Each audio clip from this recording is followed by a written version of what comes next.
Dan seperti biasa kami bawakan apa yang terkini yang dikongsikan oleh pihak kementerian, dan kita juga ingin ucapkan selamat pagi dan juga terima kasih kepada Yang Berhormat Datuk Seri Dr. Adam Baba, Menteri Kesihatan Malaysia. Assalamualaikum Datuk Seri. Waalaikumsalam warahmatullahi. Apa khabar Datuk Seri? Sihat dah? Alhamdulillah. Baik Datuk Seri, semalam 7 kes baru dicatatkan yang terendah direkodkan sejak kita berdepan dengan pandemik ini. Komen Datuk Seri atas kejayaan ini. Ya, memang satu dalam sejarah lah ya. Kerana kita selama 86 hari ya, kita mengadakan PKP. Bersyarat PKP yang nak masuk besok ialah pemulihan ya. First ever dalam history 7 kes berbanding dengan kes-kes sebelum ni lah, yang mana termasuk juga pecahan-pecahan seperti kes import dan juga kes yang kita saring di detaining center ataupun pusat tahanan ya. Maknanya apa yang rakyat Malaysia patuh selama ni berhasil ya. Dan kita kena terus kepatuhan tersebut ya. Dan kita terus memperkasakan komuniti di peringkat akar umbi ya, dan kita mengawal kawasan kita hijau tu supaya tidak diceroboh ataupun dapat balik ke kuning ataupun ke merah. Yang Berhormat Datuk Seri, masuk ke arah PKPP ini, ramai yang juga telah memulakan perancangan untuk merentas negeri dan cuba kembali kepada rutin sebelum ini. Nasihat Yang Berhormat Datuk Seri kepada mereka supaya angka ini terus kekal berkurangan ataupun terus menjadi kosong, langkah berjaga-jaga yang semua pihak patut ambil. Apa yang boleh Datuk Seri kongsikan? Ya, kita ada lagi prinsip yang kita kena jaga ya, iaitu protokol pertama, border control iaitu kita mesti kawal sepadan negara kita terutama sekali kes-kes yang baru datang dari luar negara ya, ataupun mereka yang bawa kes-kes positif secara tidak langsung.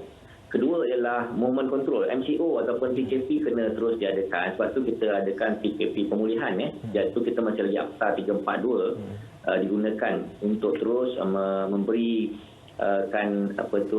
SOP kepada masyarakat boleh diambil tindakan untuk penguasaan. Ketiga ialah penjarakan sosial, masih lagi kita gunakan iaitu penting dalam segala aktiviti perlu penjarakan sosial.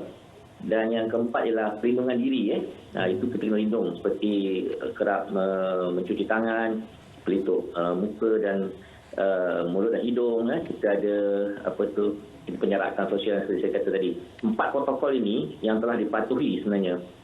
Dan untuk nasihat kita ialah kita ada masa panjang lagi untuk menang kita belum menang sepenuhnya. Tetapi untuk memenangi battle ataupun peperangan ini, apa yang perlu rakyat Malaysia mengetahui dengan jelas. Sebab itu kita menasihati rakyat supaya download aplikasi MySejahtera membantu sangat kerana aplikasi ini rakyat akan tahu from day to day laporan yang tepat kawasan mana yang masih lagi hijau, kuning atau merah. Kemudian mereka boleh mengetahui tempat-tempat untuk mereka disaring sekiranya bergejala, dan mereka juga boleh melihat kepada lokasi fasiliti saringan tersebut di samping ada soalan-soalan tentang SOP.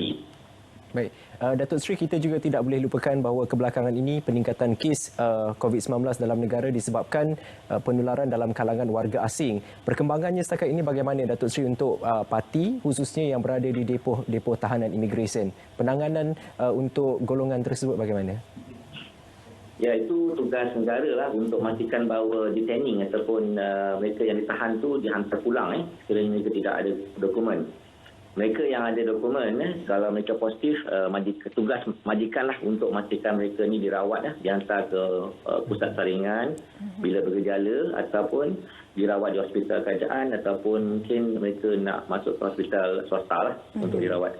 Walaupun mereka yang telah ada disaring selama ini, itulah yang terakhir kita dapat jumlah yang 3 hari lepas yang tinggi tu kenaikan mendadak kerana kita saring dalam jumlah yang ramai dan dapati positif pun ramai. Tetapi untuk makluman, kita sedang rawat mereka di pusat rawatan dan kuarantin yang berada di MIPS. Untuk makluman masyarakat bahawa daripada 24,000 kes yang kita saring, hampir 1,000 lebih sekarang sedang dirawat di pusat rawatan dan kuarantin kita. Ini menunjukkan bahawa negara kita masih lagi berhadapan dengan cabaran iaitu mereka yang tidak berdokumen dalam negara kita. Jadi kita mohon supaya kita selalu amalkan apa yang telah dinasihatkan seperti amalkan 3W dan 3S. Soalan terakhir Datuk Seri, ada juga yang bertanyakan tentang apakah selepas ini bagi rakyat Malaysia yang pulang ke tanah air menjalani kuarantin di rumah dan tidak perlu ke pusat-pusat kuarantin yang telah pun ditetapkan sebelum ini, apakah ada sebarang kepastian daripada pihak kementerian berhubung persoalan ini? Ya, kita akan pastikan pada hari ini bahawa besok bermulanya PKP pemulihan ataupun MCO recovery. Dan keputusan untuk mereka dikuarantin di rumah memang patut dilaksanakan kerana kita dah masuk ke peringkat pemulihan.